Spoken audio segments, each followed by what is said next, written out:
Saat dunia sibuk pura-pura netral, Trump teriak, "Putin is insane!" Tepat setelah gelombang drone Rusia membakar langit Ukraina dan membuat NATO mengernyit pelan tapi palsu. Video ini bukan sekadar laporan, ini adalah bedah tajam hubungan panas dingin Trump-Putin, bagaimana drone Shahed jadi senjata propaganda, dan kenapa perdamaian hanya jadi headline basa-basi. Kami kupas fakta, omong kosong diplomasi, dan peran media dalam mempermainkan persepsi publik. Apakah ini awal perang dunia versi 5G? Simak sampai habis. Tulis komentarmu dan beri like di awal video kami. Terima kasih. Ketika Donald Trump menyebut Vladimir Putin benar-benar gila, dunia langsung heboh seolah itu hal baru.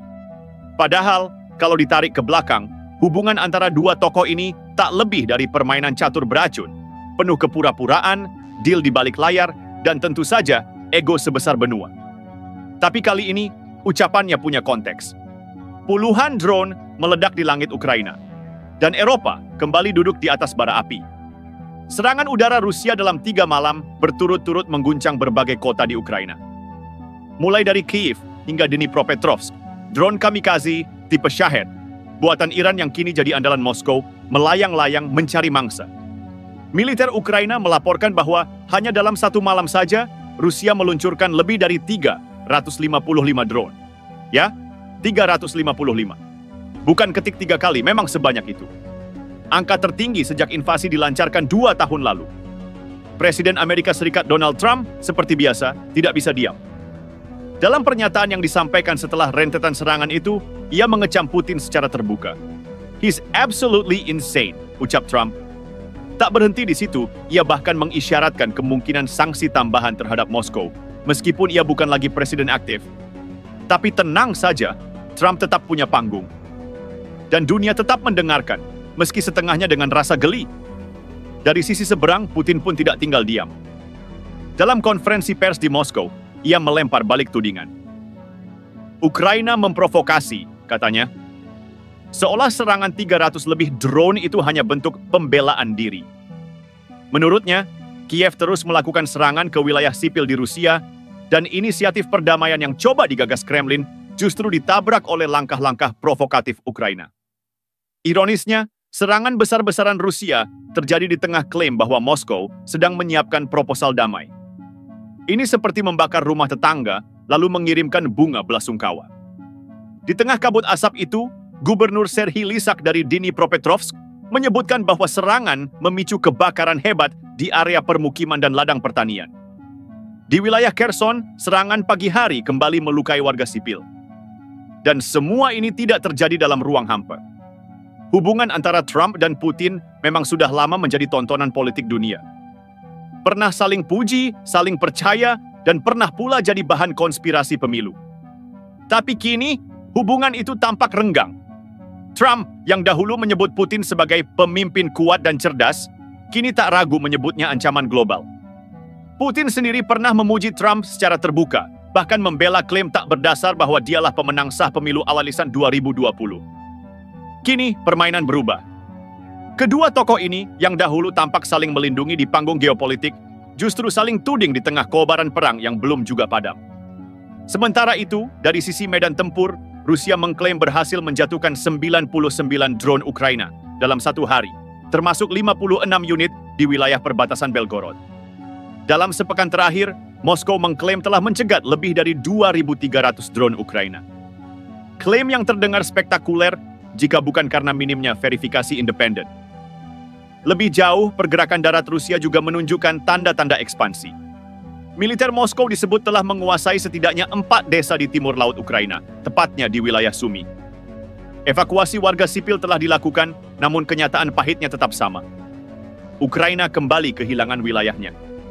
Presiden Volodymyr Zelensky pun memperingatkan bahwa target serangan selanjutnya kemungkinan adalah wilayah Sumy, Kharkiv, dan Zaporizhia. Serangan-serangan kini dilakukan dengan satuan kecil bersenjata lengkap yang bergerak cepat menggunakan sepeda motor dan dilindungi drone pengintai. Sebuah taktik yang menggabungkan mobilitas, stealth, dan kekacauan maksimal. Formula favorit Moskow sejak awal. Di sisi propaganda, Moskow juga memainkan kartu martir. Laporan media Rusia mengklaim bahwa helikopter kepresidenan Putin hampir jadi sasaran drone Ukraina saat kunjungannya ke perbatasan Kursk. Komandan Pertahanan Udara Yuri Duskin mengungkap bahwa sebuah drone bunuh diri berputar-putar di sekitar jalur penerbangan helikopter Putin. Benar atau tidak, narasi ini sudah cukup untuk membakar emosi nasionalis Rusia. Dan kini kita kembali pada pertanyaan klasik. Apakah ini hanya pamer kekuatan atau langkah menuju perang terbuka yang lebih luas? Trump menyulut bensin dengan kata-kata pedasnya. Putin membalas dengan misil dan drone. Sementara Ukraina sekali lagi menjadi medan pembuktian ego dua pria tua yang tidak tahu kapan harus berhenti bermain api. Di tengah panasnya konflik, NATO tetap tampil dengan gaya khasnya. Konferensi, kecaman, dan sanksi yang kadang terdengar lebih seperti formalitas daripada tindakan. Sekjen NATO, Jens Stoltenberg, seperti biasa menyampaikan bahwa aliansi tetap bersatu dan akan mendukung Ukraina selama dibutuhkan. Kalimat template yang sudah kita dengar sejak 2022, tapi di balik layar diplomasi itu muncul kegelisahan yang makin keras berbisik. Negara-negara Eropa mulai sadar bahwa mereka tak lagi bisa bergantung sepenuhnya pada Amerika, terutama jika Trump kembali duduk di Gedung Putih. Sebab selama masa kampanye, Trump pernah menyebut bahwa jika negara anggota NATO tidak memenuhi kewajiban anggarannya, maka Amerika tidak akan repot-repot membantu. Sinyal terang bahwa komitmen pertahanan kolektif bisa berubah jadi slogan kosong jika tidak menguntungkan Washington secara langsung. Dan ya, itu bukan gertakan. Trump pernah memaksa Jerman menaikkan belanja militernya dengan ancaman menarik pasukan ACSS dari Eropa.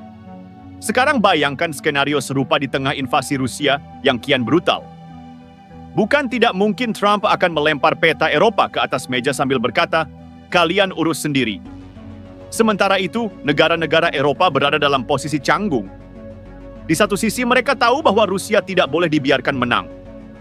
Di sisi lain mereka juga sadar bahwa ketergantungan energi dan tekanan ekonomi membuat mereka tidak bisa bergerak terlalu jauh. Perancis dan Jerman, dua motor utama Uni Eropa, masih terjebak dalam dilema antara solidaritas transatlantik dan realitas domestik. Jerman yang sejak awal tampak setengah hati dalam memasok senjata berat ke Ukraina, kini ditekan dari segala arah. Tekanan datang dari dalam negeri, dari kelompok industri yang ketakutan terhadap kenaikan harga energi, dan dari luar, dari negara-negara Baltik yang menilai Berlin terlalu lunak pada Moskow. Bahkan Polandia dan Lituania secara terbuka menyindir Jerman karena dianggap terlalu diplomatis terhadap peluru. Di tengah itu semua, Donald Trump memainkan permainan dua sisi. Di hadapan para pendukungnya di Amerika Serikat, ia menampilkan diri sebagai tokoh anti-perang, anti-pemborosan dana luar negeri. Kenapa kita kirim miliaran ke Ukraina sementara rakyat kita menderita? Begitu retorikanya. Kalimat yang menggugah para pemilih pekerja, populis, dan ironisnya, juga kelompok yang tidak peduli pada geopolitik global.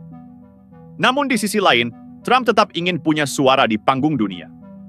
Pernyataan bahwa Putin gila bukan sekadar reaksi spontan. Itu kalkulasi politik.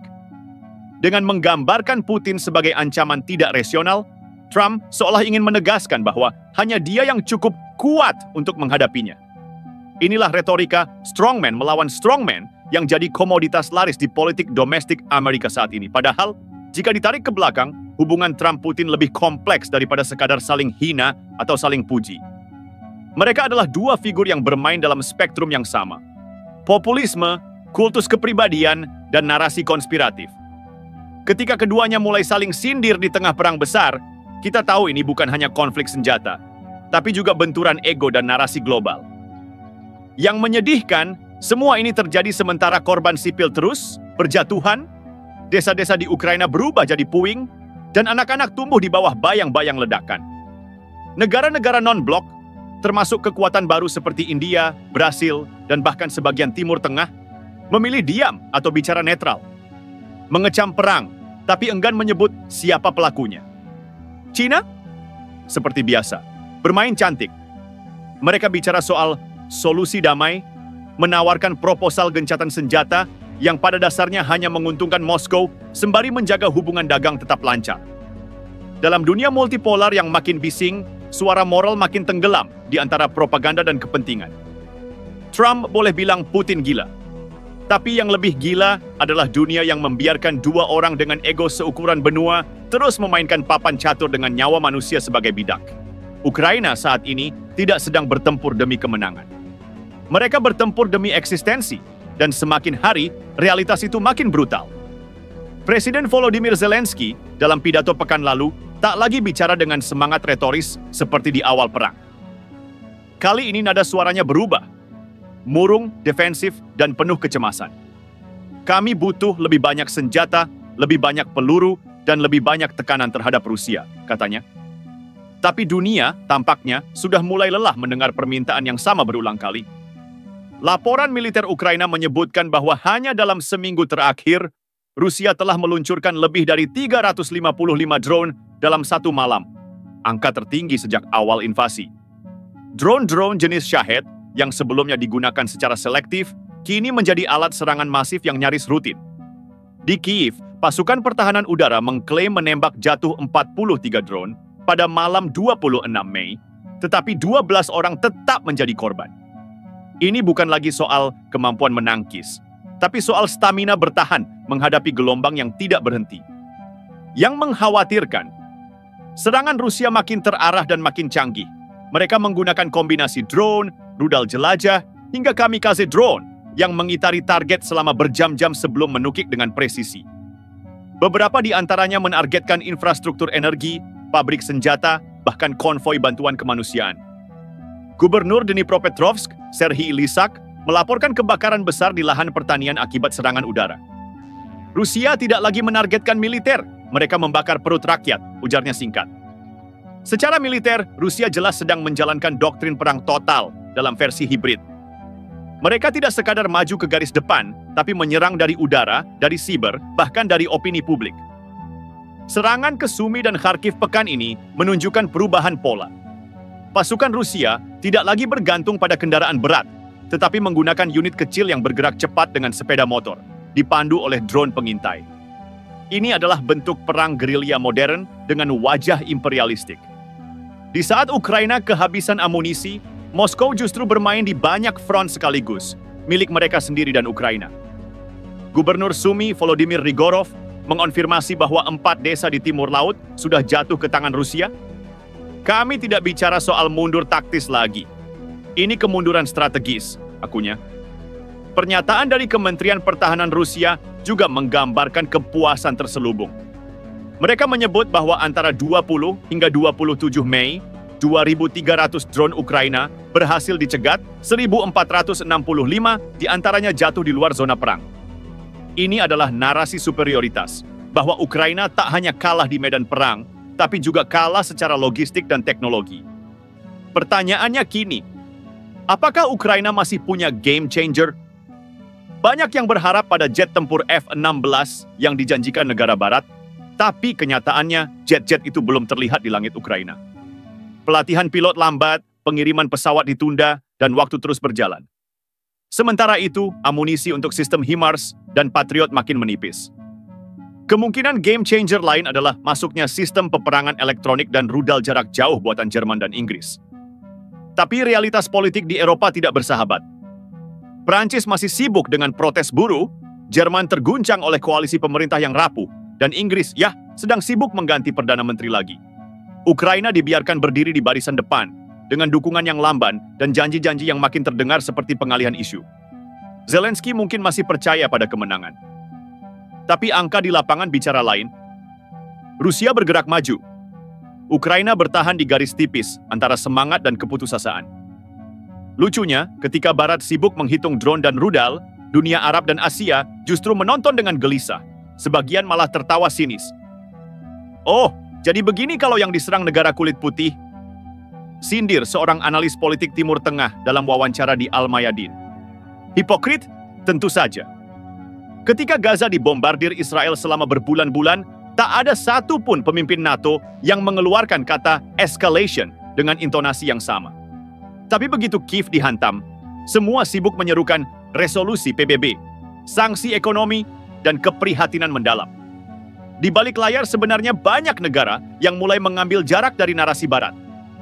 Negara-negara seperti India, Turki, dan bahkan Arab Saudi menimbang ulang keuntungan geopolitik mereka dalam menyikapi konflik ini. India, misalnya, tetap membeli minyak murah dari Rusia sambil mengklaim netralitas. Sementara Turki, sekutu NATO secara teknis, masih jadi pintu belakang diplomasi Moskow. China Diam 1000 bahasa, tapi diam yang penuh makna. Beijing jelas tak ingin konflik ini selesai cepat-cepat. Perang di Eropa Timur adalah peluang strategis untuk menyedot perhatian Amerika Serikat dari Indo-Pasifik, sembari memperkuat posisi ekonomi dan militernya di Laut Cina Selatan.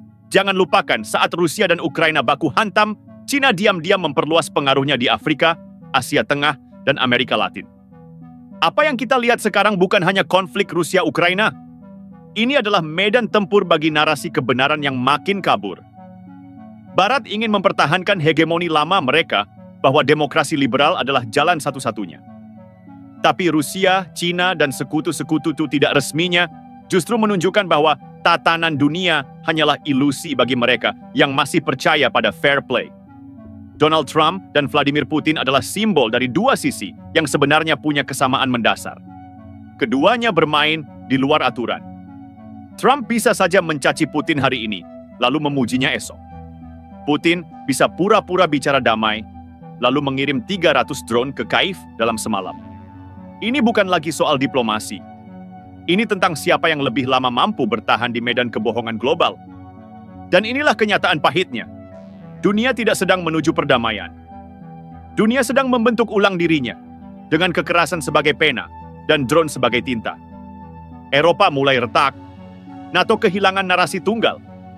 Sementara di timur, kekuatan-kekuatan non-barat tak lagi sudi menerima ceramah moral dari negara-negara yang tidak becus menanggulangi krisis kemanusiaan di Palestina, Yaman, atau Sudan. Konflik Rusia-Ukraina kini menjelma menjadi cermin besar, memperlihatkan borok dunia internasional yang selama ini disembunyikan dengan jargon diplomatik. Di panggung besar geopolitik tidak ada akhir yang rapi. Tidak ada gencatan senjata yang benar-benar damai. Yang ada hanya jeda, waktu untuk membangun ulang persenjataan, menyusun ulang aliansi, dan menyesuaikan propaganda. Dalam kasus Rusia-Ukraina, terlalu banyak kepentingan internasional yang terlibat untuk berharap solusi permanen. Washington butuh musuh agar kompleks industrinya tetap berputar. Moskow butuh konflik agar Putin tetap relevan. Kiev, mereka hanya pion, dikorbankan di tengah hasrat besar negara-negara yang lebih kuat. Dan jangan lupa, ini bukan cuma perang tank dan drone. Ini perang algoritma, perang narasi, perang persepsi, di mana kebohongan bisa jadi kebenaran jika cukup banyak yang mentweetnya. Perang generasi kelima tidak memerlukan pasukan infanteri, cukup satu video viral di TikTok dan satu buzzer di X, dulu Twitter, bisa mengguncang kebijakan luar negeri sebuah negara. Ketika Trump menyebut Putin gila, jangan buru-buru percaya dia waras. Ketika Putin bicara damai, jangan tertipu oleh nada suaranya yang tenang. Keduanya adalah aktor dalam drama geopolitik paling mahal abad ini, di mana setiap kata adalah peluru, setiap gestur adalah rudal. Dan publik global cuma penonton yang diminta memilih sisi tanpa pernah diberi akses ke naskah asli. Inilah dunia yang sedang kita masuki, tanpa peta moral, tanpa kompas etika, dan tanpa pemimpin yang layak dipercaya. Ketegangan antara Trump dan Putin hanyalah permukaan dari arus besar yang menggulung di bawahnya. Kehancuran kepercayaan global terhadap sistem internasional yang selama ini dianggap sakral. Ketika pemilu Anaislas 2024 mendekat, konflik Ukraina akan digunakan sebagai bahan kampanye, bukan agenda resolusi. Kandidat akan saling menuduh siapa yang lebih tegas terhadap Rusia, sambil melupakan jutaan warga sipil yang hidup di bawah dentuman drone. Dunia tidak sedang mencari solusi. Dunia sedang sibuk memperkuat posisi tawar masing-masing. Siapa peduli siapa mati? Akhir dari konflik ini bukanlah perdamaian, melainkan rekonstruksi ulang kekuasaan global. Dan jika kita semua tidak menyadarinya dari sekarang, maka kita hanyalah pion berikutnya dalam babak baru yang lebih brutal, lebih digital, dan lebih sunyi. Apa pendapat Anda soal relasi berbahaya antara Trump dan Putin yang terus membentuk lanskap konflik global? Apakah kita sedang menyaksikan lahirnya tatanan dunia baru yang lebih gelap, atau sekadar episode lain dalam sirkus kekuasaan global? Tinggalkan komentar Anda. Apakah menurut Anda dunia internasional masih punya nurani, atau semuanya hanya soal kalkulasi untung rugi? Tunggu narasi berikutnya. Terima kasih.